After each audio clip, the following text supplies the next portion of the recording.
اعوذ باللہ من الشیطان الرجیم بسم اللہ الرحمن الرحیم۔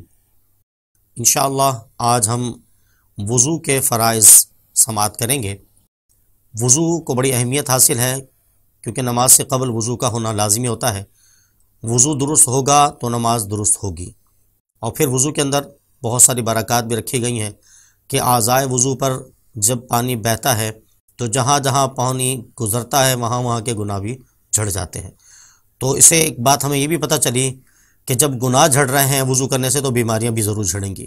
فی الوقت اس زمانے میں جس صورتحال سے ہم گزر رہے ہیں، یعنی کرونا وائرس کی بات چل رہی ہے، اور بار بار ہاتھوں کو دھونے کے بارے میں کہا جا رہا ہے، منہ میں پانی ڈالنے کو کہا جا رہا ہے، ناک میں پانی ڈالنے کو کہا جا رہا ہے، تو یہ ساری چیزیں وضو میں الحمدللہ آ جاتی ہیں۔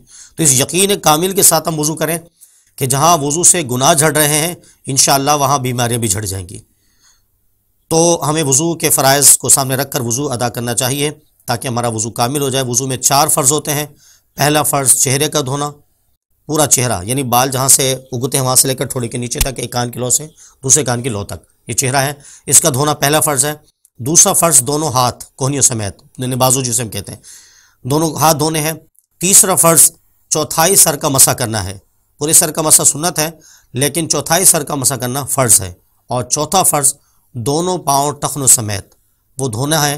یہ 4 فرض ہیں وضو کے، اور اس کے اندر بہت ساری سنتیں بھی ہیں، آداب بھی ہیں، مستحبات بھی ہیں، وہ انشاءاللہ آئندہ ہم سماعت کریں گے۔ فی الوقت آپ اتنا یاد رکھ لیجئے کہ وضو میں 4 فرائض ہوتے ہیں، یہ 4 فرض ادا ہو جائیں تو وضو کامل ہو جاتا ہے، اور اسے ہم نماز ادا کر سکتے ہیں، اور اس کی بہت ساری برکتیں بھی ہم حاصل کر سکتے ہیں۔ اللہ تعالیٰ عز و جل ہم سب کو ان مسائل کو یاد رکھنے کی توفیق عطا فرمائے۔ آمین۔ وما علینا الا البلاغ المبین۔